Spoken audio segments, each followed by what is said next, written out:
Practice sheet number 2, we call it as P2, locking arrangement for nuts.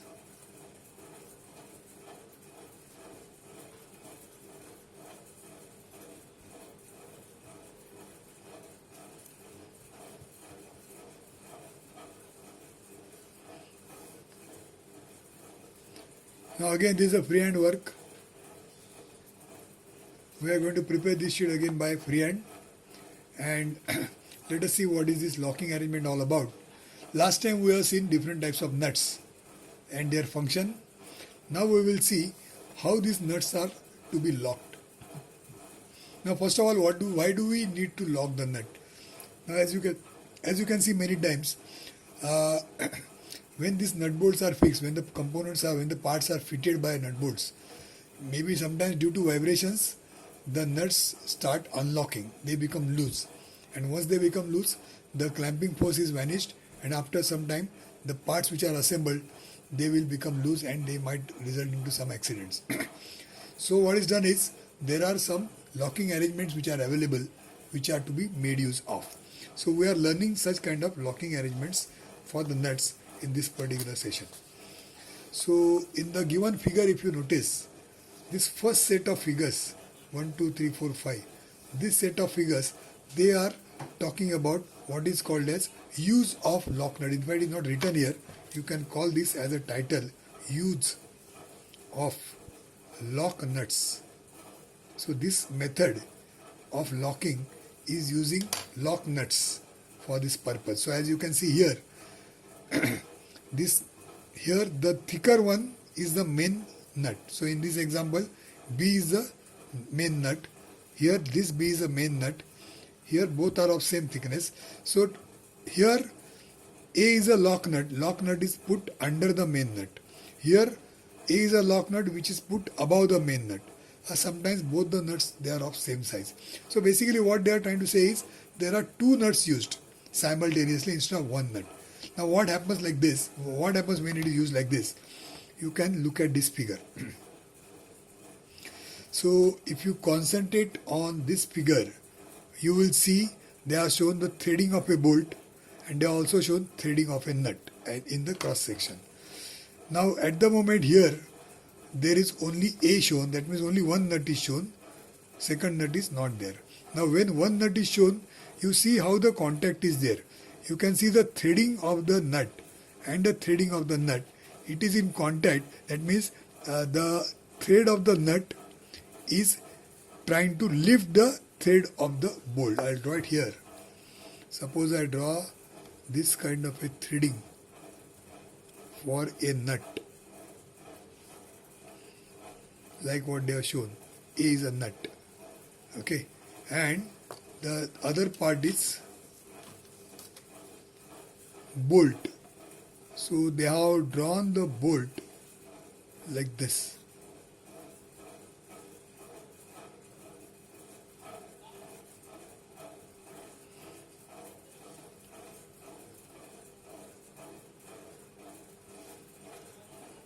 And so on. Center line is here. So now what you can see here is, this is the surface. This is the surface.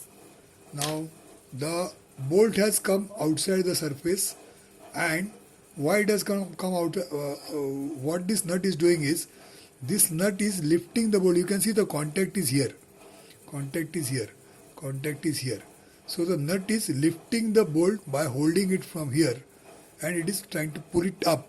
In the process, this will push itself down and will lift the bolt up from this part, this surface which is in contact. The surface which is in contact. Now when unlocking takes place, that time this nut rotates in the reverse direction, and then the unlocking takes place, which we don't want to happen.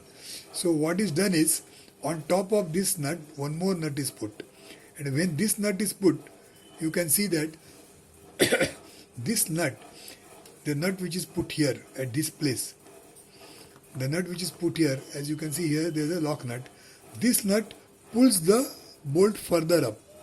Now when the bolt is pulled further up, the space which is here, that is filled. That means the contact here is broken and the bolt further gets pulled up, and as a result this surface comes in contact with this, and there is a gap over here. So you can see here now in this figure, you can see now the gap is below and the contact is above. The contact is above, gap is below, because this is pulled further up. And who has pulled this up? The nut which is here, the second nut which is here.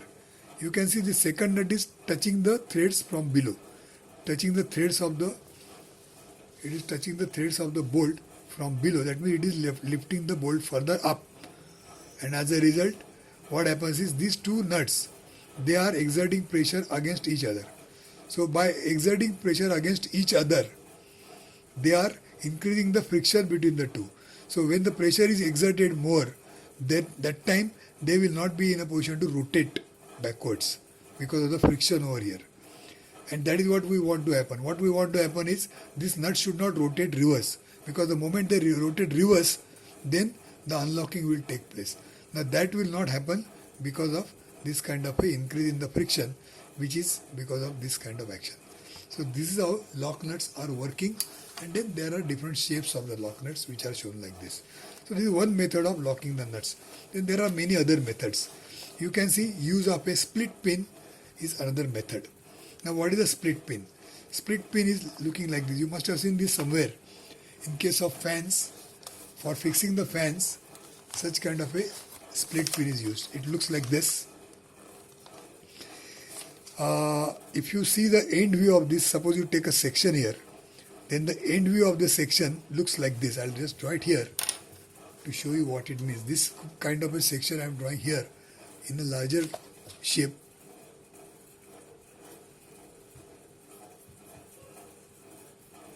So what I'm trying to show you here is this section is like this. So the wire that is used here, you can see this is a kind of a wire that is used. So section of the wire here is semicircle.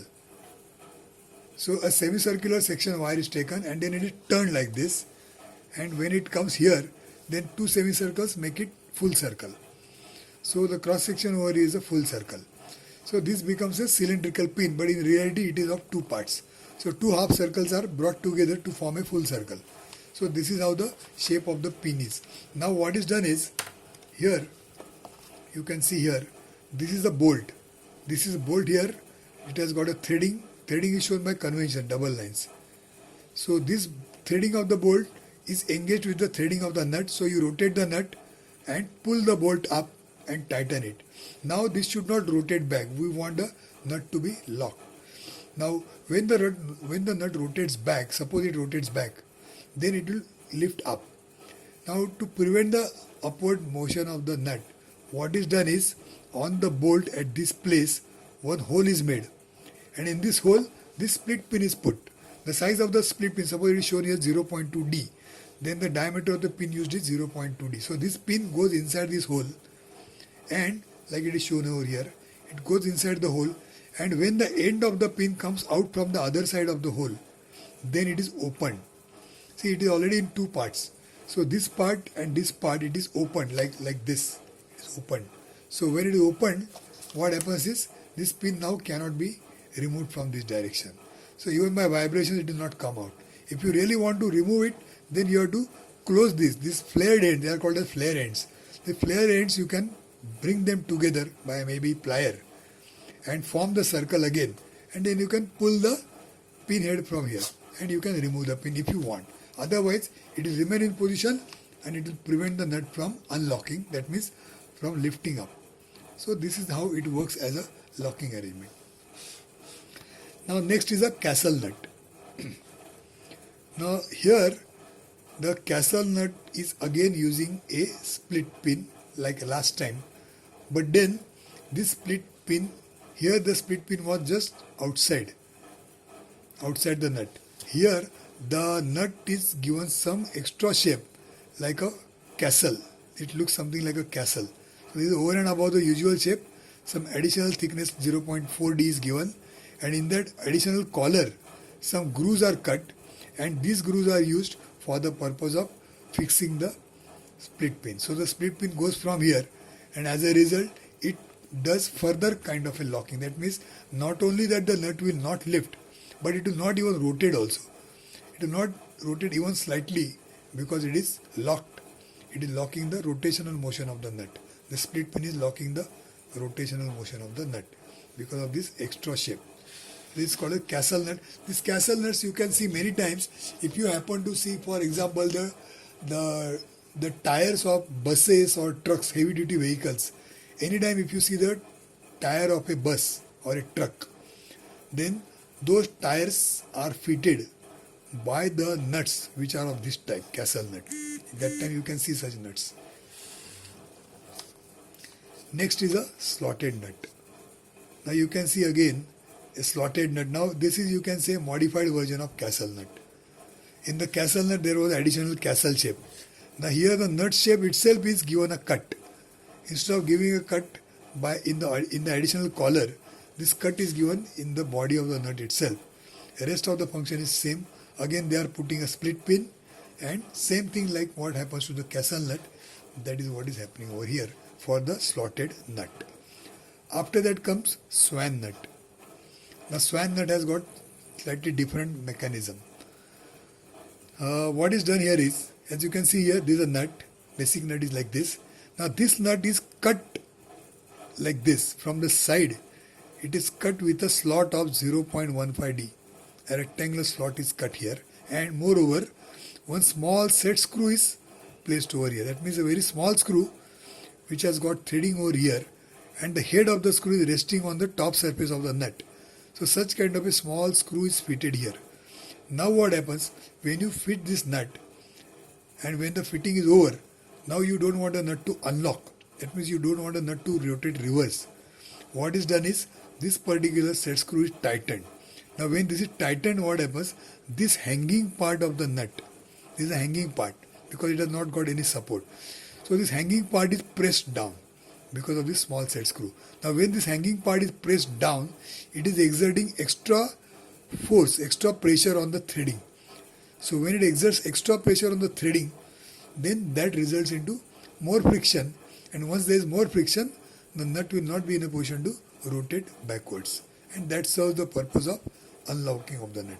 So swan nut works like this. It has got additional set screw and a rectangular cutout which is made into the nut. So that was another method. Now let's see some more methods. This is the next figure, pen rig or groove nut. Now see what is done here. There is a nut. Now this is a general nut. Now the lower part of the nut, you can see this is the lower part of the nut. It has got some extra shape here. So the nut is, I'll just move the pencil around the outline of the nut to understand the shape of the nut. See, this is the shape of the nut. This is the shape of the nut. And then there is a bolt which has gone through the nut like this. The bolt has gone through the nut like this. Now this particular shape of the nut, which is below the hexagonal shape, this is a cylindrical shape, and it has got one more groove cut here. You can see some groove is cut like this. So in addition to cylindrical shape, I'll just draw it here. I'm just drawing only the lower part. So it has got a disc shape like this. Then some kind of a cutout like this, and then the rest of the disc like this. This is the shape, and then above here this part, this is the head, hexagonal head, which I have not drawn in details. So this hexagonal head is here, and below the hexagonal head this is a cylindrical part, and that cylindrical part has got such kind of a groove. Slot is here. So this slot is shown like this. Then what is done is, this is the frame in which this nut bolt is done. Now in this frame from side, one small threading is done and one small set screw is passed. Now how is this set screw? This set screw also has got a very peculiar shape. If you draw the set screw, it looks like this. This is the head, this is the threading here, and this part of the set screw has got a cylindrical end. Now this is additional you can say extension, which is normally not there. Normally the set screw ends here. Set screw is only up to here. But this additional cylindrical end of a smaller size is provided at the end of the set screw. Now this set screw is fitted here, and then what happens, this additional part, this additional extension, it goes into this groove. So as you see here, this end of the set screw goes into this groove, and it is now holding the nut in position. That means if the nut wants to go up, that means if the nut wants to unlock, if it unlocks, then it will be lifted up. But that lifting up is not possible because it is arrested by this set screw over here in the groove.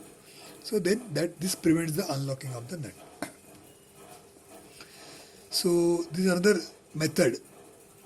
So what they have done in this case, is the threading, the set screw threading was done into the frame itself. But sometimes it is not possible to provide a threading like this into the frame. Suppose the size of the frame is large. There is no such end. This frame has ended here, so you can do this. But suppose it is not ended here. Suppose this is endless. Then from where you can put this set screw? No space. Like here. So what they do is they provide an additional ring here. This is a separate ring. This is the main frame. Over the frame there is a separate ring, and to this ring there is this arrangement is there in this ring for fitting the set screw. So rest everything else is same, but there is an additional ring. And how do you fit this additional ring? This additional ring is fitted to the frame by some different set screws. So you can see maybe like this there could be 3 such set screws for fixing the ring to the frame, and then in this ring there is a additional set screw threading from side, which is used for the purpose of locking. So this is the way the grooved nut works, which has got a additional ring which is separate, or it could be inbuilt.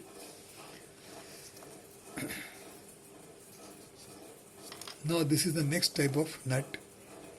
Now this nut has got a cap from outside, cover from outside, and inside the cover you can see this R is shown there. This R stands for a hard rubber piece. So this is a rubber piece that is fitted inside the cap.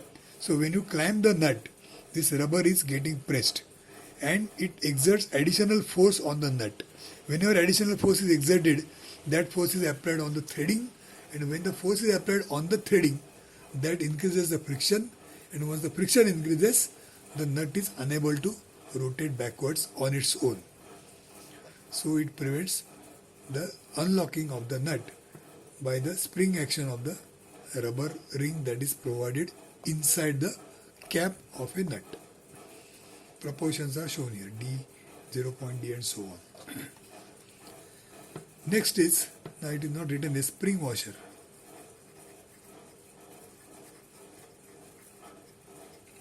This is called a spring washer. Now what is done here is, under the nut here, what you see this part is a spring washer. You can see one space here. Now how this spring washer looks like, let me draw it here.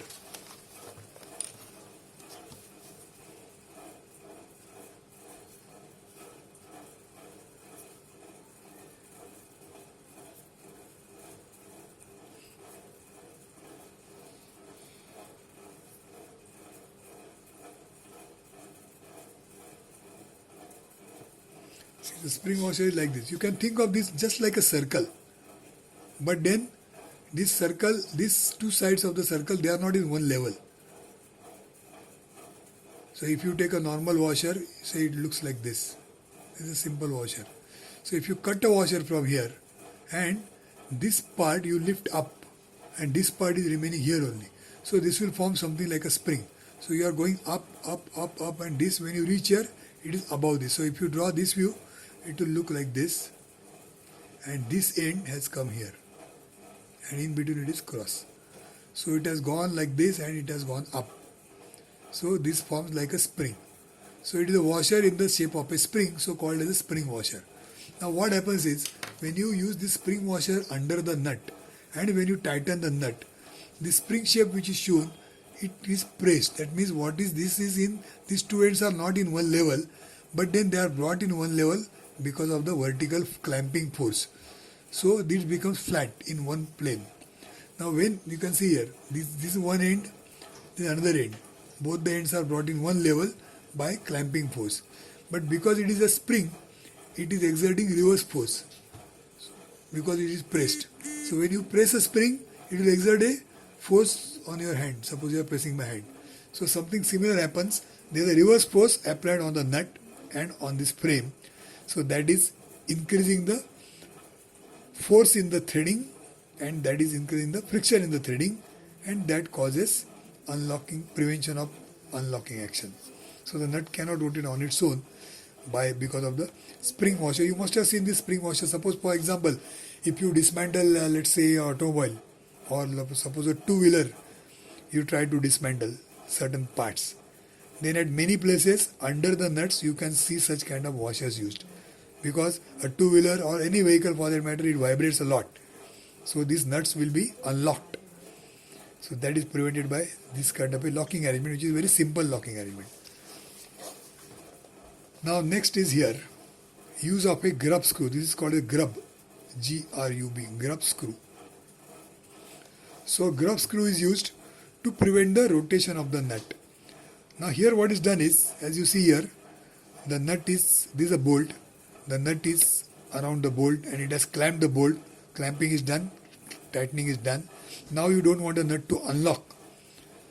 Now what is done is, just adjacent to the flat surface of the nut here, a screw is fitted. Now how is this screw?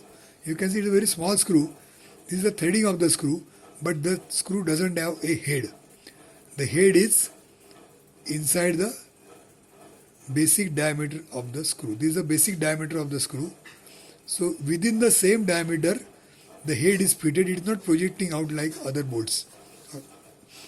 So it is cut a small groove, so that with the help of a screwdriver, you can operate this grub screw. No head, it is in one level. Now what happens? Because of the presence of this grub screw over here, this nut cannot rotate back. It cannot rotate back, because if it has to rotate back, this distance is more. See, this distance is less, this distance is more. So if it has to rotate back, it requires space here, but that space is not available. There is no space available. Any length which is after this point is more length. All more lengths. This is a minimum length. All other lengths are large. So this will never rotate back. So the rotation is prevented. Unlocking is prevented. Next is locking plate. Now see how the nut is prevented from